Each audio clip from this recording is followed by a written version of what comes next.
एक बार हनुमान जी से भगवान राम पूछते हैं, हनुमान तुम मुझे किस दृष्टि से देखते हो, how do you look upon मी, होता है ना एक क्वेश्चन।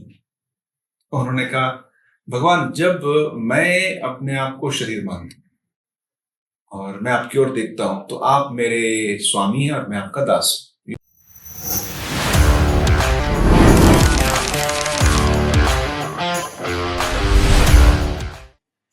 तो नमस्कार, आप सभी का स्वागत है आज के पॉडकास्ट पे। और आज हमारे साथ है स्वामी आत्मश्रद्धानंद जी, जो कि he is a monk of Ramakrishna order and is the secretary of Ramakrishna mission Kanpur. He joined Ramakrishna Order in 1989 and was initiated into sannyasa in 1999. तो सबसे पहले स्वामी जी बहुत बहुत शुक्रिया हमें टाइम देने के लिए. Thank you. अच्छा, तो स्वामी जी आप जब रूम के अंदर आए तो हमें काफ़ी डिफरेंट टाइप की एनर्जी हमें भी फील हुई. तो उसके अलावा जो सेकंड जो मेरी नज़र गई आपकी आउटफिट पे, तो जो मैंने हमेशा देखा है कि जो मोंक और जो सन्यासी होते हैं they always prefer saffron white और येलो कलर. तो what is reason behind that? तो ऐसा है कि जो ये वस्त्र पहनते हैं इनको गेरुआ वस्त्र कहते हैं. ओके. संस्कृत में काषाय वस्त्र भी कहते हैं. तो इसके दो अर्थ में होते हैं. एक तो है कि हम ये वस्त्र हैं जो ये फ्लेम कलर के हैं. फ्लेम इज अग्नि.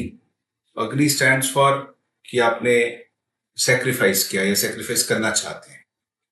तो इट्स अ लाइफ ऑफ रेनोंसिएशन, तो उसका एक सिंबल होता है. बाकी गेरुआ एक मिट्टी का भी नाम है.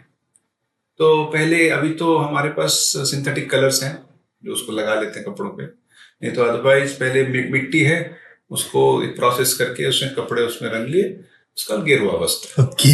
It represents a monastic life. Okay. तो स्वामी जी आपने कभी चाइल्डहुड में सोचा था कि आप कभी ये पाथ फॉलो करेंगे, या फिर what was your inspiration behind joining Ramakrishna mission and what is Ramakrishna mission? हाँ, इट्स नाइस. तो Ramakrishna mission is founded by Swami Vivekananda. Okay. 1897 में. तो अभी 125 साल हो गए. 125 years. 125 year we are celebrating it also. तो स्वामी जी ने जो रखा था कि it will be it's an organisation with the ideal of, उन्होंने एक संस्कृत में एक बात कही थी, आत्मनो मोक्षार्थम जगत हिताय च. मतलब अपने मोक्ष के लिए, अपनी स्पिरिचुअल लाइफ के लिए और जगत हित के लिए, दूसरों के कल्याण के लिए, मंगल के लिए, सेवा के लिए. तो बेसिकली हम इसे मॉन्क्स हैं इसमें ऑर्गेनाइजेशन में. अभी जब शुरू हुआ था maybe there were 2 dozen 3 dozen people were there. अभी लगभग 1800 मॉन्क्स हैं there across the world. Okay. तो मिशन के लगभग 250-300 सेंटर है. मैं लूज फिगर बोल रहा हूँ क्योंकि we keep getting new centres also.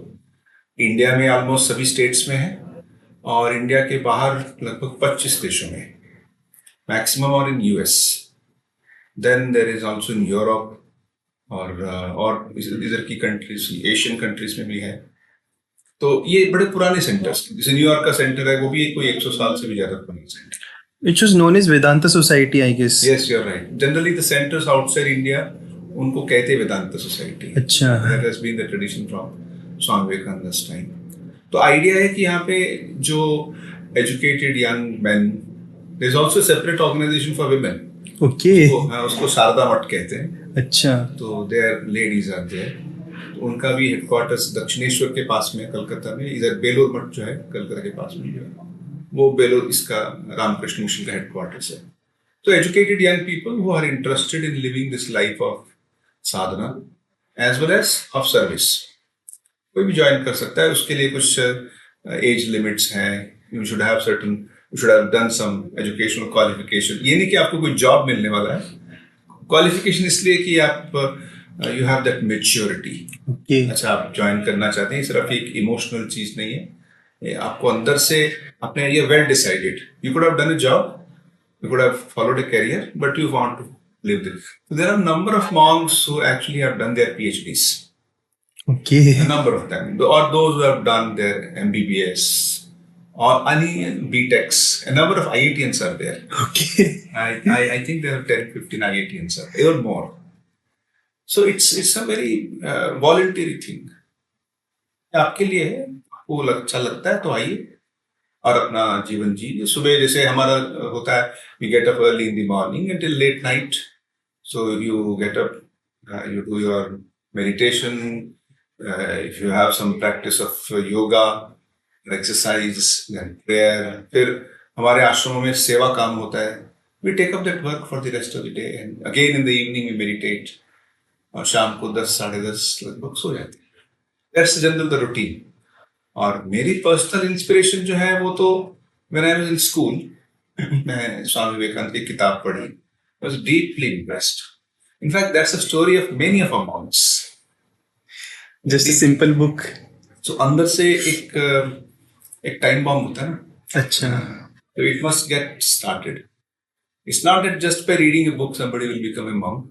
वो अंदर से prepared हो, उसे लगे हाँ मुझे ये जीवन जीना है. Then it is there is the right thing. He gets the right book at the right time, right idea. I remember one of our monks. उन्होंने बड़ी सुंदर एक स्टोरी कही थी कि वो एक बार मतलब वो बॉम्बे में थे, काम करते थे, किसी कंपनी में काम करते थे. तो गेटवे ऑफ इंडिया के पास में जा रहे थे and he was in search of something in his life. कुछ हायर इंस्पिरेशन है लेकिन कुछ पता नहीं कहाँ जाना है. तो रास्ते में वो एक जगह पे पुरानी किताबें बेचते हैं. तो उस किताबों में उनको एक बुक दिखाई दी, the gospel of Shri Ramakrishna. अच्छा क्या होता है भाई, हु इज रामकृष्ण और इज गॉस्पेल. ऐसे क्यूरियोसिटी उन्होंने उस किताब को उठाया, पढ़ने लगे. It made lot of sense for it. फिर उन्होंने, वो बॉम्बे में थे तो उन्होंने एक लेटर लिखा कि जहाँ से पब्लिश हुई, मद्रास से पब्लिश हुई हमारे आश्रम से. तो I want more of these books. उस समय इंटरनेट इतना पॉपुलर नहीं था. तो उन्होंने कहा अरे आप तो बॉम्बे में भी तो रामकृष्ण मिशन है, खार में है, आप जाइए. He never knew there was an ashram there. फिर धीरे धीरे बात बढ़ी and he decided to live this life and he was eligible for that. Because somebody, if he reads it at the age of 35, 40, it's little difficult. He can continue to be a devotee and a sincere sadhaka, but not as an official member of the mission, official monastic member. तो हमारे साथ monks भी हैं, devotees भी हैं, lay people हैं जो उनको support करते हैं. It's not just only monks, but हाँ, monks are at the core. Okay, so you talked about Swami Vivekananda. So I want to ask, tell our audience who is Swami Vivekananda, what was his ideology, what was his educational background. So Swami Vivekananda was born way back in 1863. Okay. So it's a long time now. But why is he so relevant? Because of his very contemporary approach to life. So उनका जन्म हुआ कलकत्ता में. His father was a very well-to-do person, and he grew up in a very, very fairly upper middle class family kind of a standard of those days. He was a very curious person, and he was also drawn to spirituality. When he came to, let's say, college days, तब उस समय एक ब्रह्मो समाज movement हुआ करती थी. Okay. तो he got connected with that. जैसे आजकल भी राजा राममोहन रॉय वाला. हाँ, राजा राममोहन. Okay. तो he got connected with them. तो फिर धीरे धीरे उनके मन में क्वेश्चन आने लगे. And he was a voracious reader also. So he started reading Western philosophy. Extensively he read Western philosophy. He was a very remarkable thinker also. तो सोचने लगे क्या है, और very questioning mind. तो उनके मन में भगवान है, किसी ने देखा है क्या? अच्छा. क्या ऐसे ही बस बात चलती है कि भगवान है? तो एक बार ऐसा कहा जाता है कि वो अपने कॉलेज में पढ़ रहे थे, स्कॉटिश चर्च कॉलेज था उनका. आज तो बहुत सी चीजें हैं ना, जैसे you have B Tech and you have got MBBS and some number of thing. In those days not much options, so almost everybody is studying BA. So that was how he was studying. And उस समय खाली period था, कोई teacher थे नहीं, तो बच्चे बात कर रहे थे, students were making some sound. Principal वहां से गुजर रहे थे, मिस्टर हेस्टी, विलियम हेस्टी. तो उन्होंने कहा क्या बात है, बच्चे क्या कर रहे हैं? उनका ऐसे ऐसे टीचर नहीं आए. All right, I will take a class. Okay. तो वो इंग्लिश पढ़ाने लगे. इंग्लिश में उन्होंने वर्ड्सवर्थ का एक पोएम था, एक्सकर्शंस, तो उसको पढ़ाने लगे. तो पढ़ाते पढ़ाते एक स्टेटमेंट आया कि इस ट्रांस एक बड़ी हाई स्टेट ऑफ माइंड होती. तो उन्होंने कहा अच्छा ये जो स्टेट ऑफ माइंड है जिसका पोएट डिस्क्रिप्शन दे रहे हैं, ये असल में बड़ी रेयर होती है. और आजकल के युग में वो दक्षिणेश्वर मंदिर है कलकत्ता के पास, वहाँ रामकृष्ण देव रहते हैं, उनको ये प्राप्त हुई है। अच्छा। तो पहली बार उन्होंने नाम वहां पे सुना, मेरे टीचर से सुना। And then slowly circumstances led to, he was I think 19 years, he went to Ramakrishna Dev. उससे पहले बहुत से लीडर्स को मिले, उस समय के जो वेल नोन थिंकर्स थे, जैसे रविंद्रनाथ टैगोर के फादर देवेंद्रनाथ टैगोर, उनसे मिले, और केशव चंद्र, कौन से लोगों से मिले हैं। और he used to often ask this question, have you seen God? Okay. अभी इतना डायरेक्ट क्वेश्चन है, you cannot find somebody who will simply say yes I have. But it so happened that when he went to Sri Ramakrishna, तो पहली बार जब मिले, उनसे पूछा, उससे पहले एक जगह किसी के घर मिले भी थे शॉर्टली, लेकिन उनमें वो कन्वर्सेशन नहीं हुई।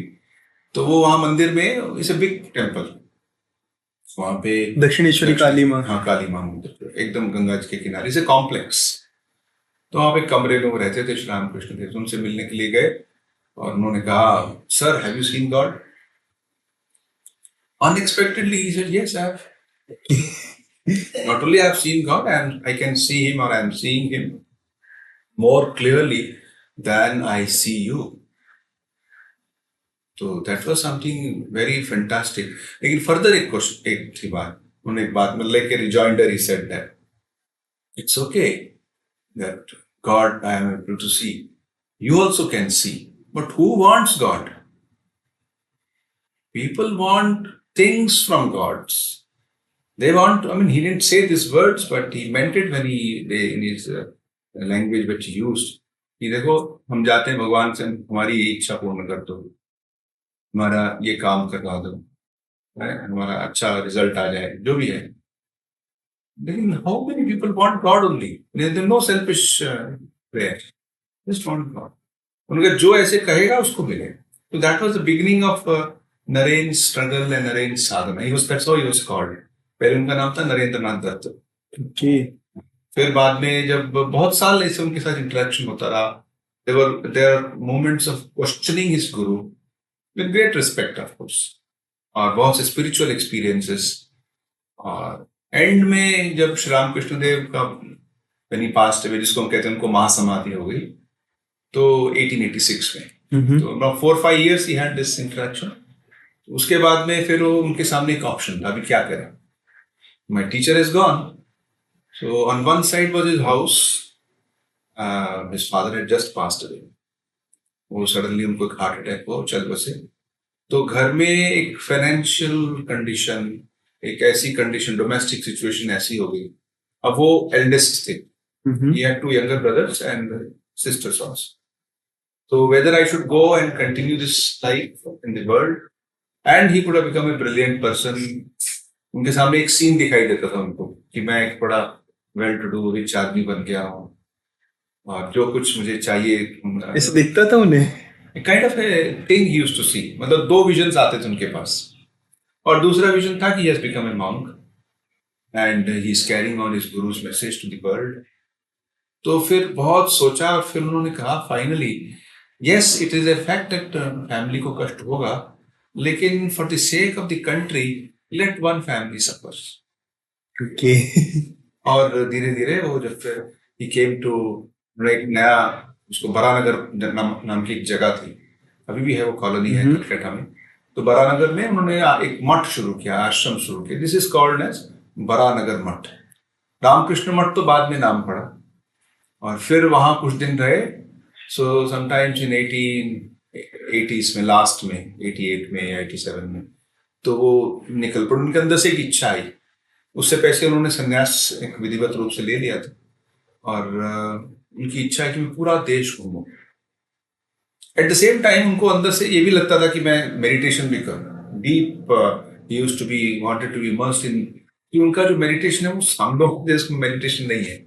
I mean, we struggle when we close. General people is most of us, we close our eyes. हाँ, मैं meditation कर रहा हूँ। We are trying. It happens with me also. So, but whereas Swami ji के साथ जो records available हैं उसमें के, he could attain the highest state of meditation at a moment's notice. What is that highest stage? When there is no oscillation in the mind, मतलब किसी प्रकार का कोई moment नहीं है, एब्सोल्यूट स्टिलनेस एक, दूसरा माइंड इज एब्सोल्युटली प्योर। ये सेकंड एस्पेक्ट कोई लोग भूल जाते हैं।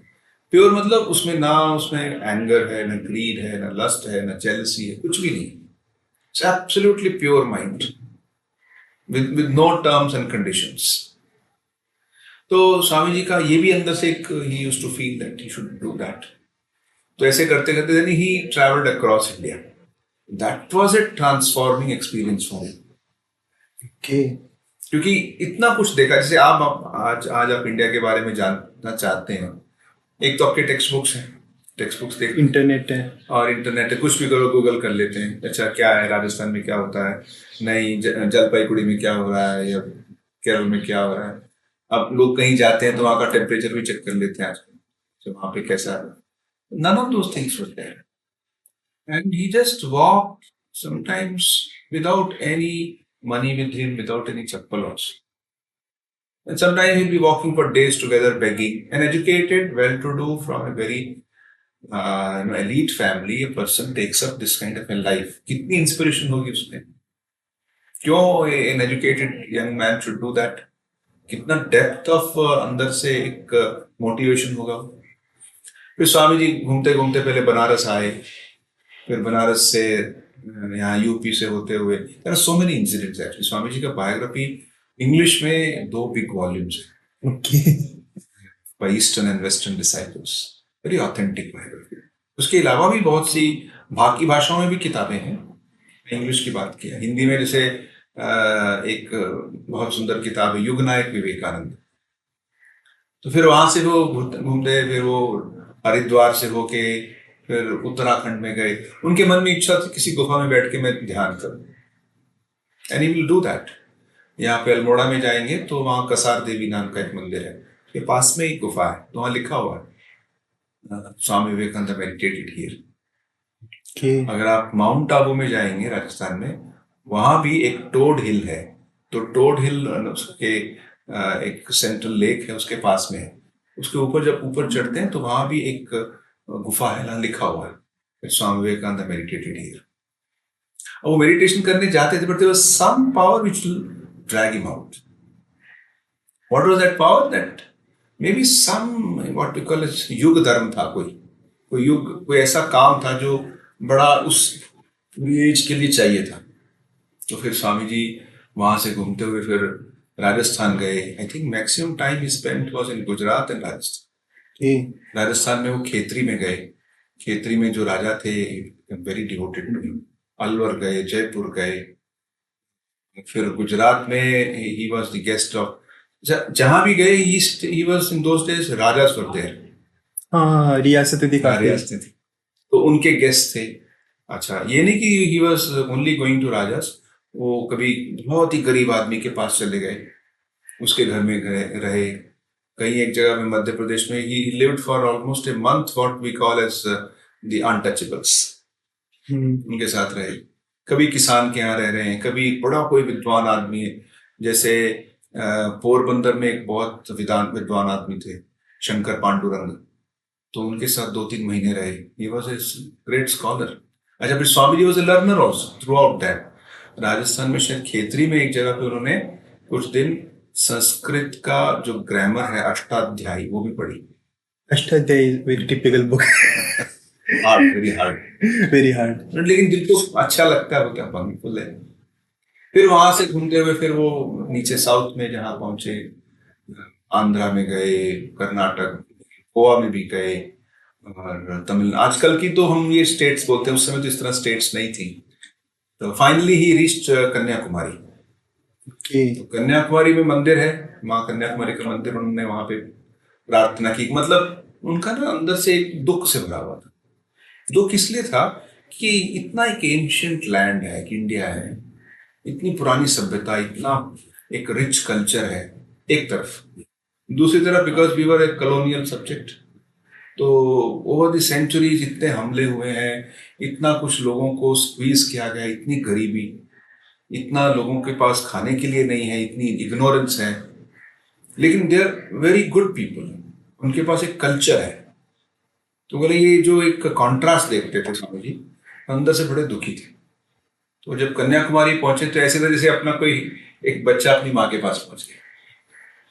तो क्या करें, तो उन्होंने देखा माँ को वहां पे प्रार्थना किया और समुद्र, आप भी गए समुद्र देखिए वहां पे नहीं, मैं कन्याकुमारी। कभी नहीं गया।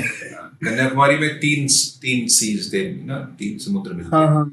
पैसिफिक है, इंडियन ओशन है, अरेबियन सी है, तीनों मिलते हैं। तो फिर स्वामी जी ने देखा कि बीचों बीच एक पत्थर था। बाद में पता चला उसको वहां पे लोकली श्रीपाद पाराई कहते हैं। पाराई का अर्थ था पत्थर।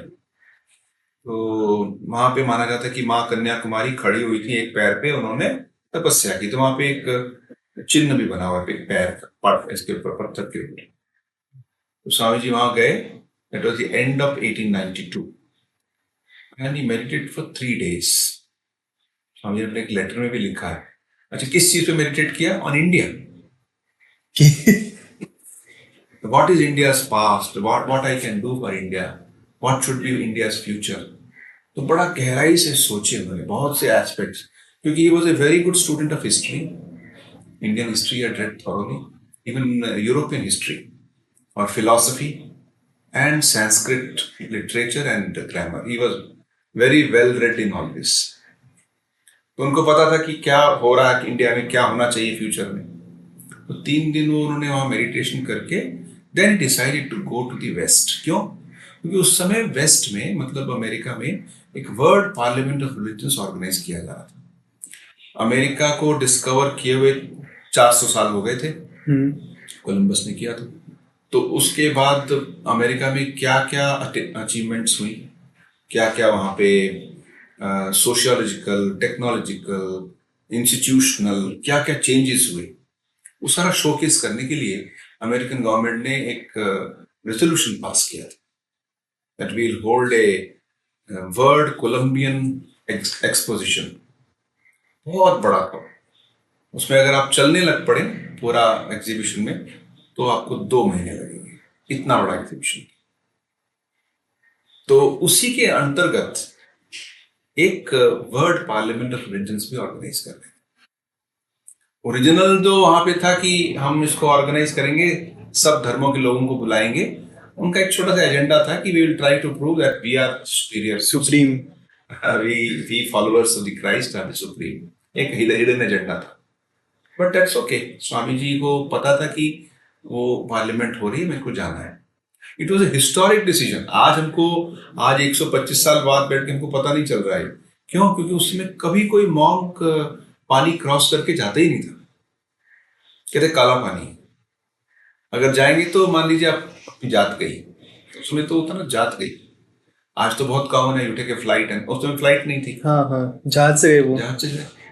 तो फिर स्वामी जी ने जब सोचा तो पैसे कहाँ से लाएंगे। तो मद्रास में उनके कुछ फॉलोअर्स थे, एक आलसिंगा पेरुमाल थे, डॉक्टर नंजुंडर राव थे, मिस्टर वेंकट रामन थे। इन लोगों ने मिलके, ये जो आलसिंगा पेरुमाल थे, ये एक वेल नोन केमिस्ट्री फिजिक्स के टीचर थे, वहाँ एक स्कूल में पढ़ाते थे, बाद में कॉलेज में भी थे। तो उन्होंने बहुत वेरी वेरी डिवोटेड पर्सन, एक वैष्णव। तो उन्होंने कहा कि मैं पैसा इकट्ठा। तो उन्होंने लगभग 3,000 रुपये इकट्ठा किया उस जमाने में। 3,000। 3,000 रुपये। लेकिन स्वामी जी ने कहा ठीक है तुमने किया, लेकिन I am not getting inspiration, अभी मेरे को अंदर से ऑर्डर्स नहीं आ रहे, you return the money. And he did that, imagine that. और फिर उन्होंने, स्वामी जी ने एक चिट्ठी लिखी। रामकृष्ण देव की जो धर्मपत्नी थी माँ शारदा देवी, उनको सभी लोग मतलब देवी और माता के रूप में जानते हैं। मैंने कहा ना शारदा मठ, हाँ वही कनेक्ट हो गया। तो she was known for her compassion with, मतलब she was lady of very few words but full of wisdom. अगर उनका एक यस है, इसका मतलब बहुत कुछ मीनिंग है। उन्होंने हाँ बोला उन्हें जाने के उनके लिए। लिए उन्होंने चिट्ठी लिखी। ही वॉज इन मद्रास और माँ शारदा देवी बंगाल में थी। वो चिट्ठी मिली, उन्होंने उत्तर लिखा, हाँ तुम जा सकते हो, जाओ, रामकृष्ण देव का आशीर्वाद तुम्हारे साथ है। तो फिर वो जब वो चिट्ठी आई तो बच्चे की तरह बड़े प्रसन्न हो गए। कहते हाथ में पकड़ के उन्होंने मतलब डांस करने लगे। हाँ, ये होता है ना, छोटा को बच्चा कह दे हाँ मम्मी ने कहा जाके खेल लो बाहर। That was the kind of respect they had. तो फिर वो चल पड़े वो मतलब अगेन उस समय राजा ऑफ खेतरी वो बड़ा डिवोटेड थे स्वामी जी से। तो उनके यहाँ एक लड़के का जन्म हुआ, तो उनका बिलाव था कि स्वामी जी ने आशीर्वाद से उनके यहाँ हुआ है तो ही शुड विजिट खेतरी। स्वामी जी गए, फिर राजा ने भी पैसा कुछ किया, इधर से आलसी ने पेरुमल ने फिर कुछ इकट्ठा किया। अच्छा, किसी ने सोचा नहीं थी कि वहां पे जाने के लिए हमको कोई इंट्रोडक्शन होना चाहिए। अच्छा, वीसा का उस समय कोई प्रॉब्लम नहीं था, हाँ, simply get into ship and go. Cargo ships. हाँ, no, it was a well beautiful ship. तो स्वामी जी गए वहां पे बॉम्बे से 31 मई 1893, और उसी शिप में बाद में वो शिप जब होती गई सिंगापुर होके गई मलेशिया, चाइना, जापान, उसी शिप में स्वामी जी जमशेद जी टाटा जी से भी मिले। ये स्टोरी मैंने सुनी है कि उन्होंने कुछ IIS ही खोला था शायद तो वो बाद में खुला, अच्छा। बाद में खुला। तो उसी में जब उनका कन्वर्सेशन हुआ था तो स्वामी जी ने कहा था कि आप क्यों जा रहे हैं? तो उन्होंने कहा ऐसे ऐसे। तो स्वामी जी ने कहा हमारे देश को एजुकेशनल एक रिसर्च इंस्टीट्यूट्स की जरूरत है। तो उस समय हमारे देश में रिसर्च इंस्टीट्यूट्स नहीं थे। I don't think even a single one existed.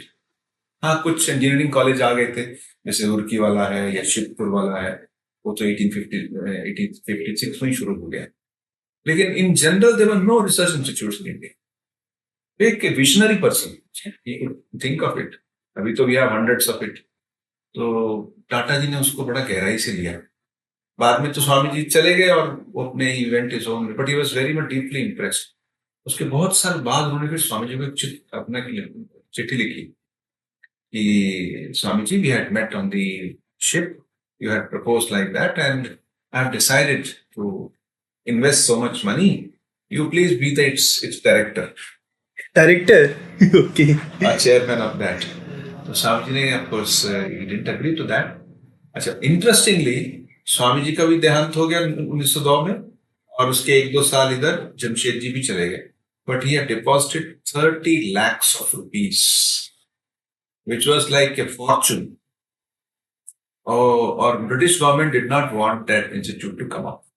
तो एक लंबी स्टोरी है कैसे राजा ऑफ मैसूर ने उसके लिए जगह दी, कैसे वो स्वामी जी की 3-4 western disciples, sister Nivedita, Josephine MacLeod, Mrs Ole Bull, ये they were very very well placed western ladies. इन्होंने बहुत प्रयास किया। They went to the parliament of England, वहां भी जाके उन्होंने कैंपेन करके फाइनली इसको अप्रूव किया। Now we know what the Indian Institute of Sciences is. तो स्वामी जी फिर वहां से गए वैंकूवर से फिर गए शिकागो में गए, 10 दिन वहां पे रहे। He was deeply impressed by what he had seen there. भाई मतलब आंखें फटी की फटी रह गई। पहली बार जनरेटर देखा, भारत में तो आई नहीं थी इलेक्ट्रिसिटी, जनरेटर या हो सकता है आ गई थी लेकिन इतना सब जगह नहीं थी, कुछ एलीट लोगों के पास इलेक्ट्रिसिटी होती थी। और फिर स्वामी जी बहुत उन्होंने लेटर्स भी लिखे, और आलसिंगा पेरुमल को उन्होंने कहा कि तुमने जो पैसे दिए थे वो तो खत्म होने वाले हैं, और यहाँ तो बहुत कॉस्टली है। तो भारत जैसा थोड़ी है कि मैं कोई साधु हूं तो चलो थोड़ा भिक्षा करके आ जाऊंगी। तो अमेरिका है, यहाँ तो अलाउ नहीं होता। तो फिर उनको एक याद आया, एक एनिस्पैम नाम का एक विलेज था, वहां पे एक महिला थी, उनके साथ उनका परिचय हुआ था। सो ही स्टेड विद हर, और उसी समय एक डॉक्टर, एक प्रोफेसर ऑफ ग्रीक लिटरेचर जो हार्वर्ड यूनिवर्सिटी में पढ़ाते थे, सर राइट, उनसे मिले। तो उन्होंने पूछा, स्वामी जी वाई और ये come from India take part in the world parliament of religions. उन्होंने कहा तो ठीक है, अच्छी बात है, but I don't have any letter of introduction.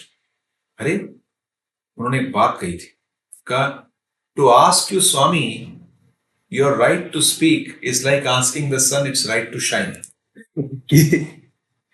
और फिर उन्होंने एक चिट्ठी लिखी, here is a man who is more learned then all our learned main in America put together. फिर वो लेके गए, शिकागो गए दोबारा, सबसे फेमस स्पीच। तो उससे पहले भी there's a long story, I'm not going to narrate the whole thing. I wish that our this only an appetizer. पूरा बायोग्राफी पढ़ो Swami ji. We can do some episode 2 someday. और फिर स्वामी जी ने शिकागो में पहला जो स्पीच दिया, this what you said, most popular and well known, it is one of the most historic speeches, इसमें sisters and brothers of America. उसके बाद में भी स्वामी जी ने लगभग 7-8 स्पीचेस दी हैं। उसमें एक फेमस स्पीच है पेपर ऑन हिंदुइज्म। तो एक सेपरेट किताब है शिकागो एड्रेसेस, वो anyone can order it online, you will get it, Chicago addresses. फिर उसके बाद में स्वामी जी 4 साल अमेरिका में रहे, बीच में इंग्लैंड भी होके आए, और कई जगहों पे स्वामी जी को लेक्चर, मतलब पहले 2 साल तो बड़े टफ थे, 83 to 85, 95। तो 93 to 95 में इतना टायर्ड हो गए, क्योंकि एक लेक्चर ब्यूरो था, उनके लेक्चर बोले, हम स्वामी जी को भी नहीं पता था कैसे बोलना है, मतलब how to be organise things, we are having this conversation, कुछ तरीका था नहीं। तो उन्होंने कहा ठीक है, we will take you, we will advertise, we are like event managers. तो ऑलमोस्ट 100 cities स्वामी जी गए, लेकिन देखा वो तो बहुत ज्यादा टायरिंग था, and he was cheating him. वो पैसा लोगों से लेता था स्वामी जी को, जो देना स्वामी जी का एक था कि मैं यहाँ से पैसा तो ले जाऊंगा, I will do something for the poor people in India. Okay, that kind of feeling he had come. Vivekananda was a true patriot. True, very true.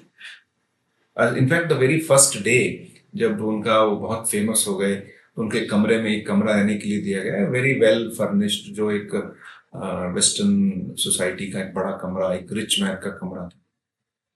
तो स्वामी जी ठीक है, सुबह आए तो देखा कि उनके जो बेड पे ना थोड़ा जैसे कोई व्यक्ति रोया हो, उस तरह की। तो उन्होंने कहा, Swami ji was everything all right here? हाँ, everything was all right, but you seem upset. उन्होंने पूछा, होस्ट ने पूछा। तो फिर स्वामी जी ने कहा, क्या करूं?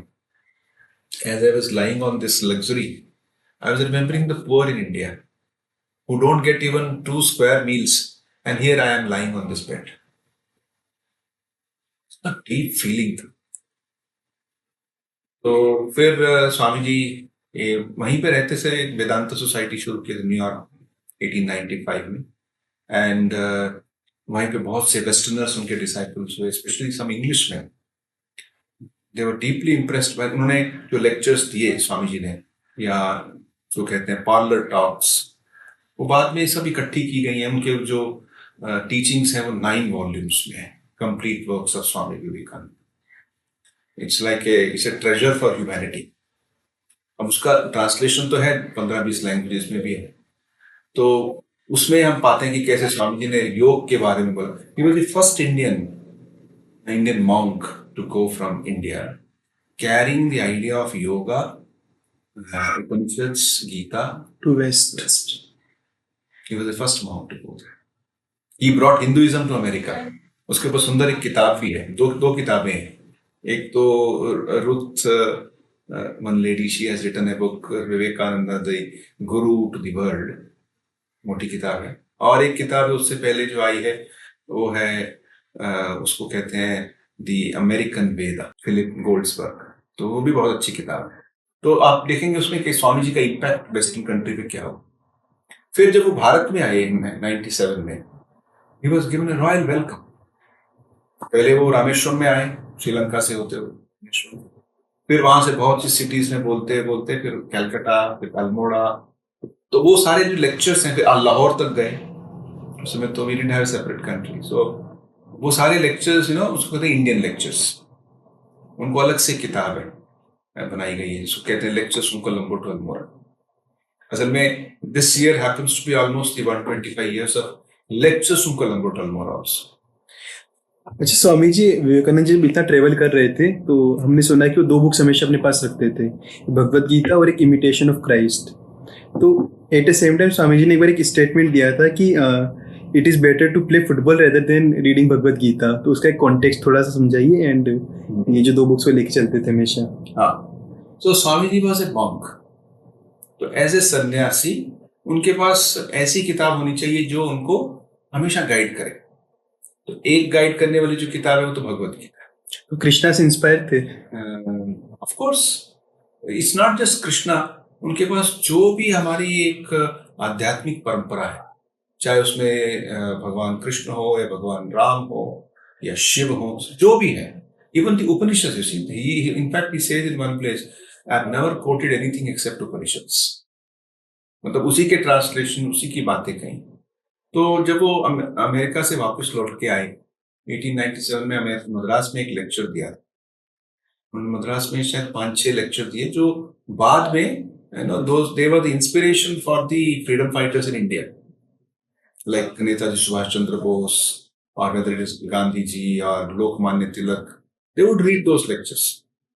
तो उसमें एक जगह स्वामी जी ने कहा था, it is better to play football, no actually he said you will be nearer to God, nearer to heaven by playing football than by reading Bhagavad Gita. With your muscles and nerves more stronger, you will understand the message of Krishna better.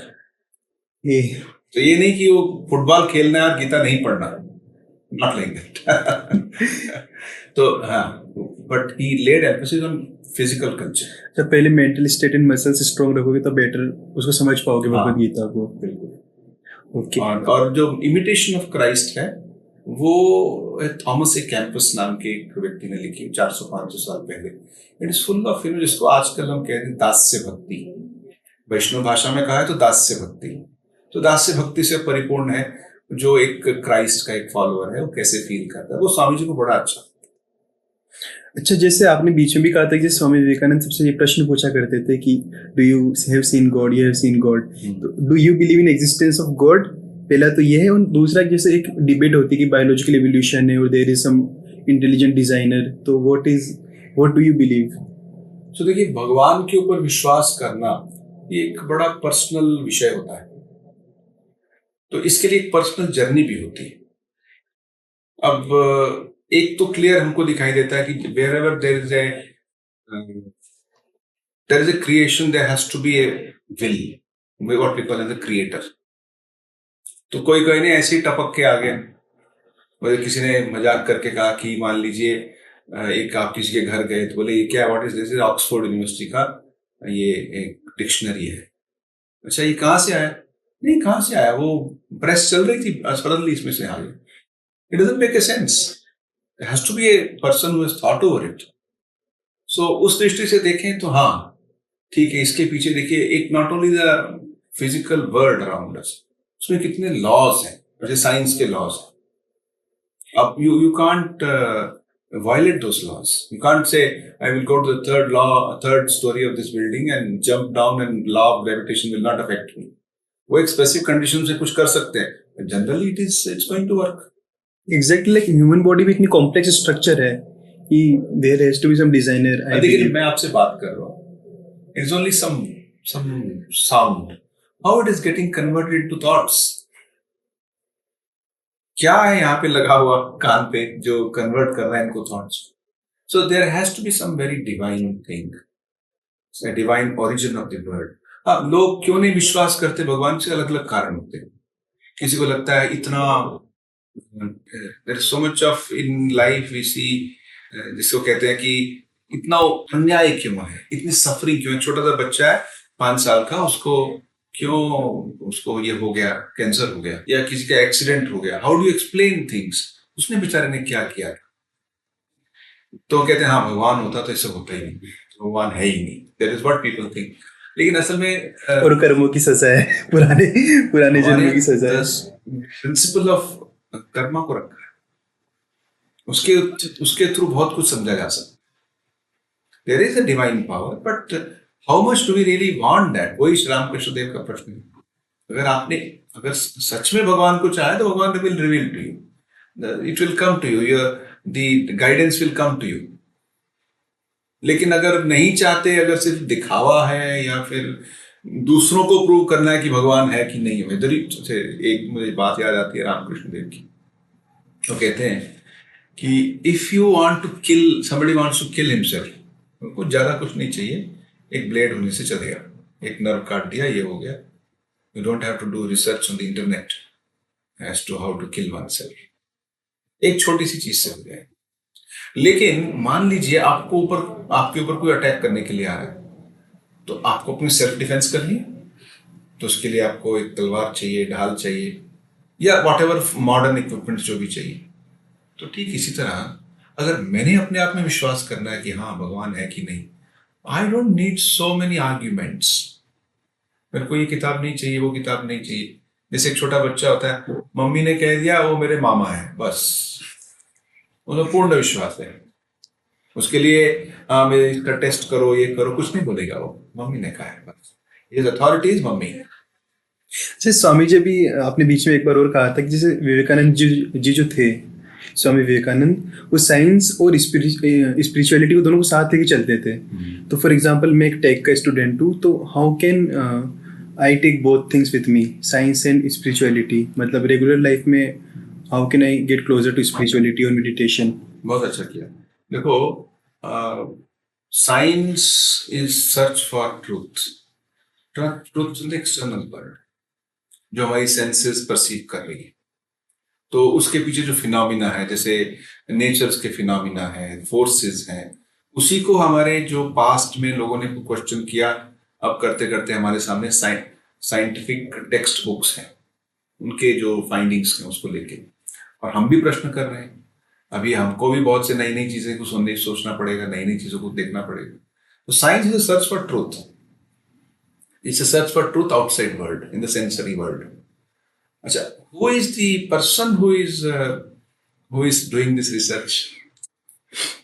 तो अंदर जाके सोचो, तुम कौन हो? Who is the experiencer, who is the knower, who is the enjoyer?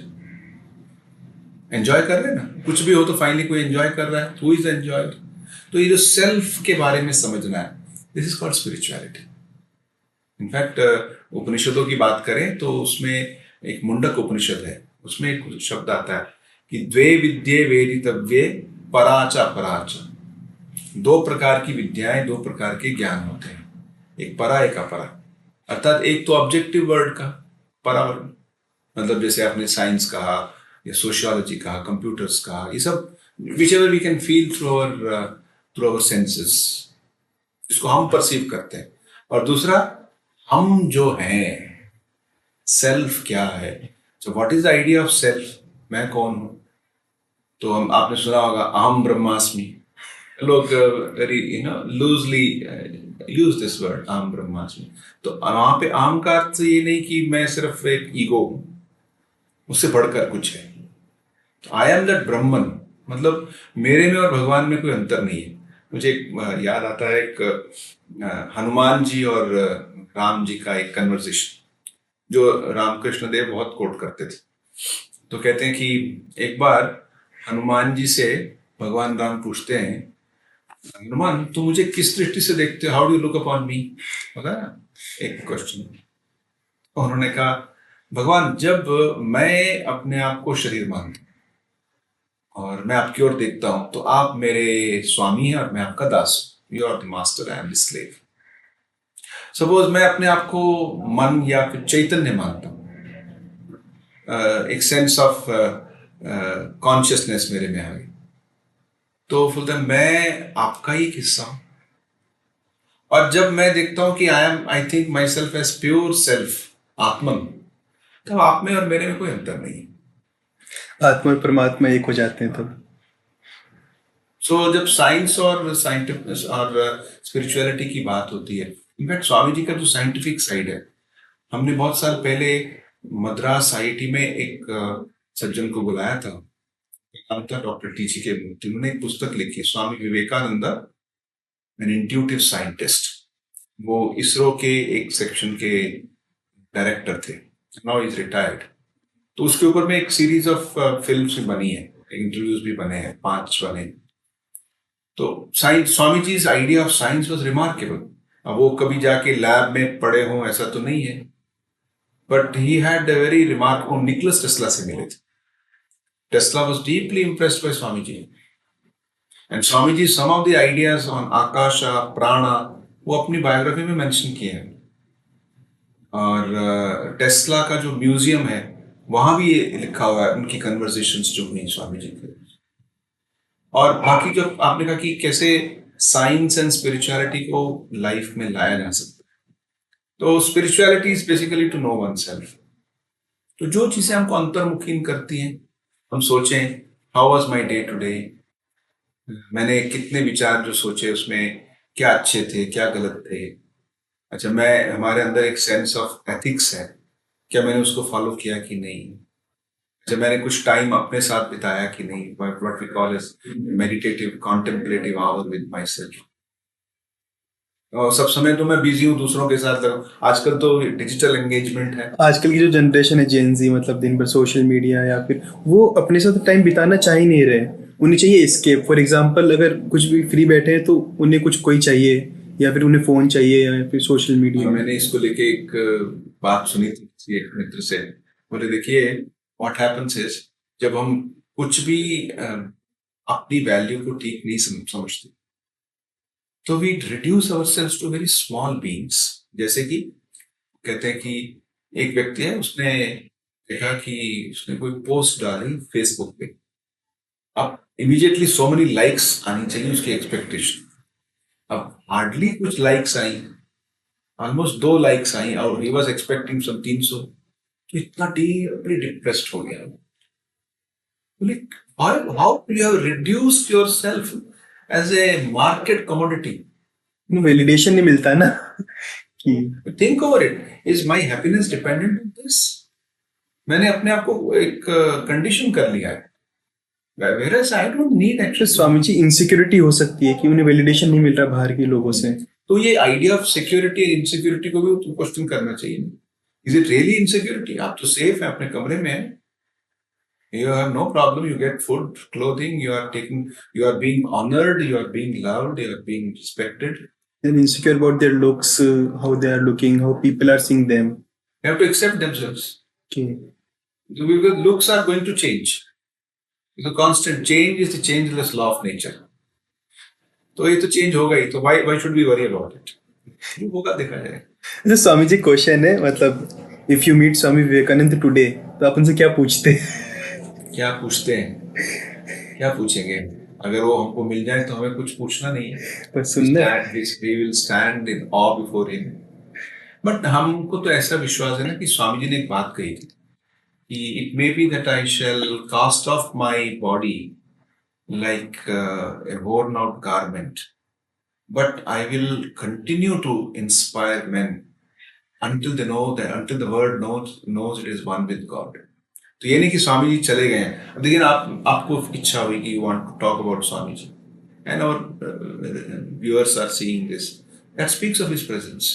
जैसे Ramakrishna mission और इतना जो एक्सटेंसिव काम है, इतने ब्रांचेस, इतने स्कूल्स, कॉलेजेस, इतना पब्लिकेशन का काम है, हमारा एक बड़ा अच्छा एक डिजिटल प्लेटफॉर्म भी है, या फिर विवेकानंद केंद्र है, या कितने प्राइवेट इंडिविजुअल्स, उनके जीवन में जो एक इंस्पिरेशन है ना, Swami Vivekananda presence is there. जैसे स्वामी जी, लास्ट चीज़ मैं कहना चाहूँगा कि जैसे अभी आजकल जो भी प्लेसमेंट सीजन भी चल रहा है, बच्चे काफ़ी फ्रस्ट्रेटेड हैं, तो उनके लिए आप कुछ बताइए, कुछ एंडिंग रिमार्क्स और कुछ मैसेज फॉर यूथ। तो youth first of all should have a proper self worth. अपने आप को इतना हमें, मान लीजिए आपके जो आप चाहते थे वो नहीं मिला, and this is a way of life actually. आप कभी किसी रेस्टोरेंट में जाएं, आपको कुछ खाना हो, तो आप चाहते थे कि मेरे सामने पुलाव आ जाए, वो आया, it was not up to the mark, but you still eat it. तो जीवन में ये जो चीजें हम चाहते हैं सब समय नहीं होते। अच्छा, जो सब कुछ आ भी जाता है उससे भी क्या लाइफ सब समय फुलफिल्ड हो जाती है? कितने लोग हैं सब कुछ होते हुए भी they need to take depression tablet. तो जीवन का जो हमें एक गहराई से समझना चाहिए, हाँ, best things we shall try to get. Suppose नहीं आता, next let us be ready for it. क्योंकि यही तो आप देखिए ना, असल में मैं एक बार एक अमेरिकन ऑथर से मिला था, वेरी एल्डरली रिस्पेक्टफुल लेडी। तो उन्होंने एक बात कही थी कि we youth in India, particularly those who are in science stream, unfortunately they develop only a binary view of life, black and white। या तो ये सच है या फिर झूठ है, या तो सक्सेस है या फेलियर है, but the truth is somewhere in between. क्योंकि अक्सर वो कुछ लिटरेचर पढ़ते ही नहीं। We have rich literature of Ramayana, Mahabharata. सब समय क्या Pandavs were so wonderful, Ram ji was so remarkable, Krishna ji was so remarkable। ये सब समय फेवरेबल कंडीशंस नहीं है, कितनी डिफिकल्टीज उनको फेस करनी पड़ी, challenges. He was about to become the Raja Ram is to become the king. चलो जंगल में जाइए. He accepts it. और युधिष्ठिर का स्ट्रगल हम जानते हैं. So life has been like this and it is going to be like that. ये सब चीजें हमारे पे जाए, it should not be. But I don't mean to say we develop a defeatist attitude toward life. अरे ठीक है, not like that. Let us face life and let us try to do our best. अगर नहीं भी चलता तो कोई बात नहीं. Even though you have modern example of Dr. Kalam not getting selected to be the pilot. Indian Air Force. So it's okay. We accept life situations.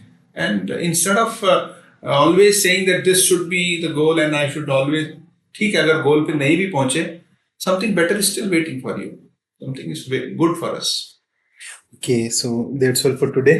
So thank you so much for coming and sharing your experiences, your learnings, and